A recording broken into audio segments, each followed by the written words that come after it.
Hi, in this video, we're going to go through lower block science, the module of energy. We're going to go through light energy, and this is the lessons. So first, what is a shadow? So a shadow is an area that receives little or no light, right? So for example, there is a light source over here.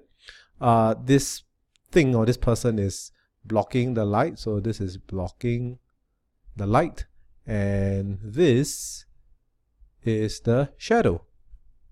Okay, so this is the shadow because this is the area that receives little or no light. So this part has more light, so it's not the shadow. So why does a shadow form? Because light travels in a straight line and cannot bend around the object. Now this line is very, very important. A lot of questions are going to ask you why a shadow is formed, and the answer is always light travels in a straight line and cannot bend around the object. You need to memorize this line. Okay, so but what does that really mean, light cannot bend? So this is the object, all right, this is the object, and the light travels in a straight line like this. So you cannot, if the light can bend, it will look like this. The light will go in and it will bend and it will strike the wall over here. And therefore, if the light can bend, then this part will not be darker. It will be just as bright as this part. Okay, so this part is the light coming here, straight line, so it's bright. The light comes here, it's bright. The light comes here, is blocked by the ball, and therefore this part is dark. And then the light comes here, and this part is bright, and so on. Okay, so all this have light, so this part is all bright, and this part is dark, and that's why you have the shadow. Okay, so remember this is super important. Light travels in a straight line and cannot bend around the object. This will be the answer for a lot of your examination questions. All right, third, how does a shadow occur? When an object blocks all or some light. So for example, this object is blocking the light that's coming from here. It cannot pass through. All right, so this is not happening. So let me erase this away. So therefore, if it blocks the light, it will form the shadow over here. So what are some characteristics of shadow formed by opaque material? So what is opaque material? Opaque means they do not allow light to pass through, or you can say they block all the light. All right, so that is the characteristics of opaque material. So for example, the birds over here are opaque, and the shadow that they make is what you call a dark shadow. All right, so if you look at this, these shadows over here are dark, and it's made by opaque objects. So what are some characteristics of shadow formed by translucent material? So translucent material are materials like that. They allow some, okay, this is important, they allow some light to pass through. All right, so these are translucent objects. So the light source is coming in this direction. It allows some light to come through, and that's why you can see that the shadow has some colors, because it is translucent. Likewise, the light source is coming in this direction in the bottle, all right, and the bottle is translucent, and therefore you can see some of the colors that are seen on the wall, right? You can see some light. So you call this a light shadow. So what are some characteristics of shadow formed by transparent material? So transparent material is allow most light to pass through. So a characteristic is there is no shadow, all right, or very, very light shadow. So generally no shadow. How do you make the shadow larger? So I have a torch, I have an object here, and I have a shadow. So if I want to increase the size of the shadow, how do I do that? So I can move the torch closer to the object. So I can move the torch closer to the object, or I can move the object closer to the torch, and my shadow will increase in size. How to change the shape of the shadow? You can change the position of the light source. So if I put a light source from this direction, all right, and if I put a light source from this direction, you will see a different shadow on the board. All right, so if you're not very familiar or very clear with this, do some experiments when you're in class, or you can just do some experiments at home. Change the position of the torch and also the position of your object, as well as the distance. Change the distance as well as the position, and you can see how the shape of the shadow will change.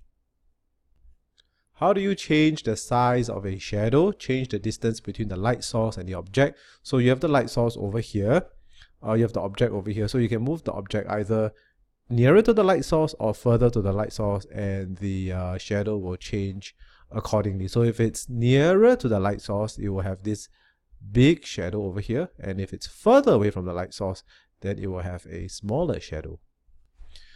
So what is energy actually? What is energy and light energy? So energy is basically the ability to do work. This will not really appear in your exams, just for your knowledge. And what is light energy? So light energy is energy that lets people see things. So your eye is a light sensitive detector. All right, sensitive. So when there is light that enters your eye, you will be able to see, and this is actually called light energy, right? Because light has a certain amount of energy by itself, and so therefore when this energy hits your eye, it activates certain photoreceptors in your eye, which tells your brain that you're seeing certain kind of light. So that's this energy that lets people see is basically light energy. What is the primary source of light energy on Earth? Is actually the sun. All right. So a lot of MCQ questions will ask you what are some light sources. So the sun is a light source. The moon is not a light source. So this is a light source. This is not a light source. So you have things like light bulb, candle. These are all light sources. Moon is not a light source, or maybe a spoon is also not a light source. So you must be very clear. This one is very tricky. All right. So basically, the moon reflects the light from the sun, and it hits your eye. So it is not a light source. It reflects the light from the sun. So how do we see objects? Light falls on an object and reflects it into our eye. So this is the sun, the primary source of light on Earth. It falls on a flower, and then the flower will reflect the light into your eyes, and you will detect it as yellow or green or blue or brown or whatever. Okay, so that's how we see things. There must be a light source, and from the light source, it must spread light and must hit this flower or an object. All right, and the object must reflect light. And after the object reflects the light into our eyes, then we can see the object. So what does source of light mean? Source of light basically means that something that gives out light on its own. Let's take a look at some examples. So here are some examples of sources of light. We have the light bulb, firefly, burning fuels, campfire, lightning, fireworks. So this is a light bulb. A light bulb is a source of light because this is the part that produces light. A firefly is also a source of light because this is the part that produces light. All right. Likewise, lightning is also a source of light because this lightning is producing light. And likewise, fireworks. So all these fireworks are a source of light because they produce light. All right.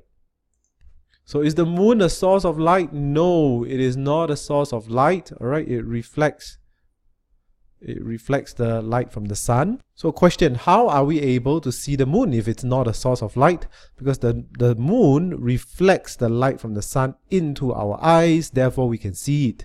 So let's say you are over here, all right, you're standing on Earth and you're here. The sun will have light going to the moon, okay? and the moon will reflect the light into your eyes, and that's how you can actually see the moon, right? If we somehow find a way and cancel out the sun, block out the sun, then you will not be able to see the moon, because the moon is not a source of light and you just cannot see it. Okay, so why are we able to see our faces in the mirror? Same thing, the light reflects off our face into the mirror and back into our eyes. So let's say there is a source of light. Let's say there's a source of light here. All right, source of light here. It will reflect into your face, and then your face will be able to see the mirror. So the mirror will then reflect it into your eyes over here. Okay, so basically the light reflects off the face into the mirror and back into your eyes. Alright, light always travels in a, so you need to realize light always travels in a straight line. What this means is that if I take some cards and I put the holes, and the holes are all aligned in a straight line, then if I put my eye over here, alright, I will be able to see the light. But if one of the holes is not aligned, is somewhere here, okay, then therefore the light will be blocked at this area, and I will not be able to see the light. Alright, so only if the holes are all aligned in a straight line, then I can see the light. So next, how do we see things in a corner? So that's quite interesting. So I draw a corner over here. There's a person, and let's say there is a flower over here. So how can I see this flower? Because light travels in a straight line. I have a, let's say I have a light source over here. The light goes here and it will reflect in this direction, or this direction. When it reflects here, it will be blocked by the wall, all right? And therefore I cannot see it. And this is quite obvious, right? You put anything around a corner, you will not be able to see it, because the light that reflects off this object will be blocked by the wall that prevents you from seeing it.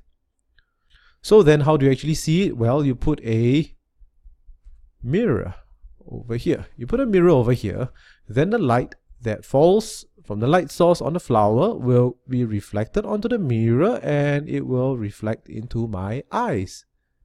Ding, and I can smile because I can now see the flower that is around the corner. All right. So how do we see things around a corner? There's an object or a device called a periscope that allows you to see things around a corner.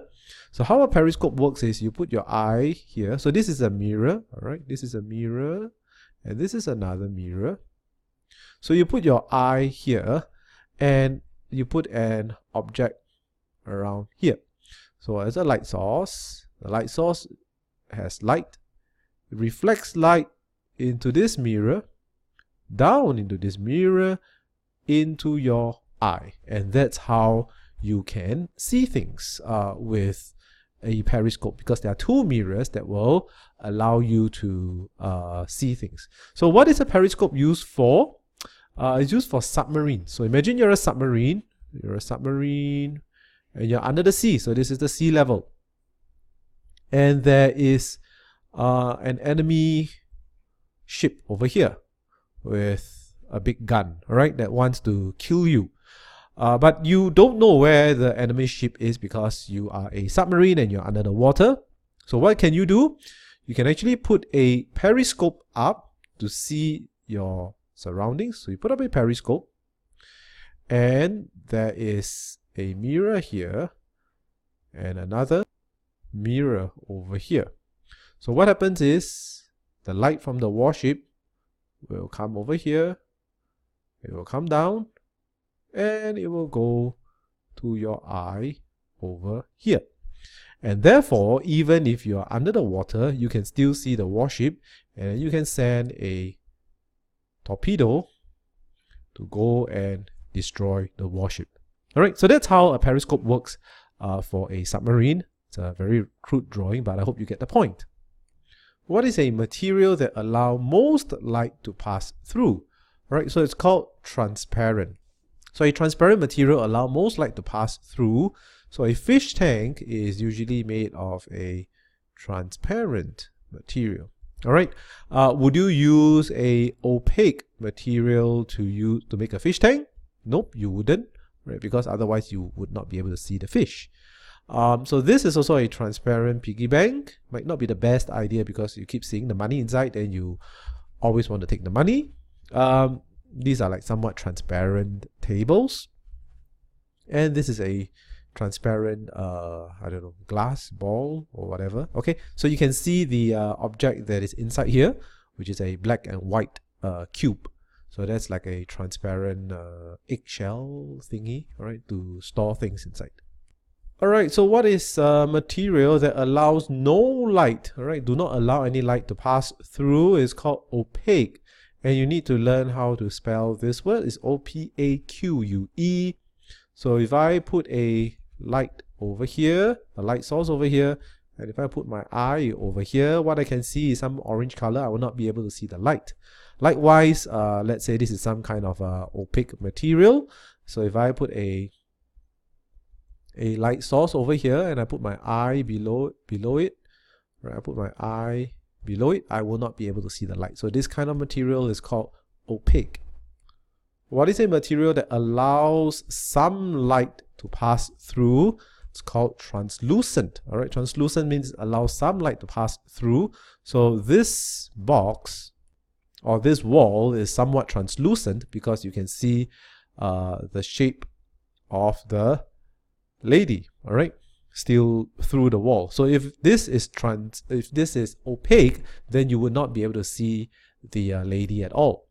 Likewise, this is translucent. You can see the fingers. They look very interesting, like they're trying to eat you. So this is a translucent, a glass wall, yeah, something like that.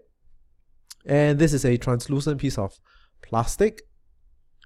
So you can see some metal things over here, and you can still see these metal things over here, which show that some light from the metal round pieces is actually reflected, and some is blocked by the blue plastic, but some is actually coming into our eyes because I can still see the plastic, these coins over here. All right, so this is translucent. It allows some light to pass through.